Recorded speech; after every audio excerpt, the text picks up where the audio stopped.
Good afternoon, and thank you, John, for the invitation. I'm going to speak about a huge problem in Slovenia, which is alcohol consumption and harm related to alcohol consumption, especially among young people. But mostly of all, I will speak about one issue related to alcohol consumption, and that is availability, which is one of the most important factors related to alcohol consumption. So Slovenia is a small, tiny country, only 2 million inhabitants, although it looks like we share lust for alcohol, big need for alcohol.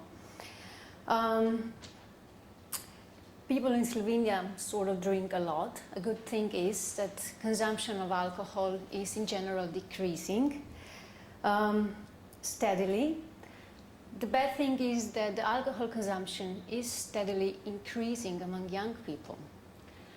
In Slovenia, let's say that the average consumption in 2005 together, recorded and unrecorded consumption was about 15.19 liters per capita. This is almost 2 liters more than in UK.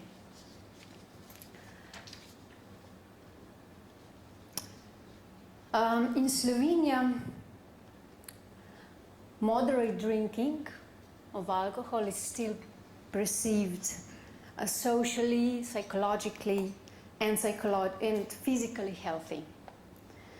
In general population usually don't perceive difficulties with drinking alcohol.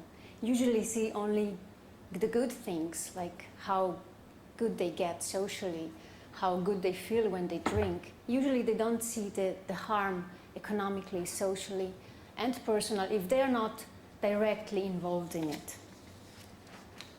The strange thing is that Slovenia is very regulated in relation to alcohol. And WHO said that the existence of explicit and articulated national policies on alcohol is an indicator of the level of a country's commitment to reducing harmful use of alcohol. So according to this statement, Slovenia is very determined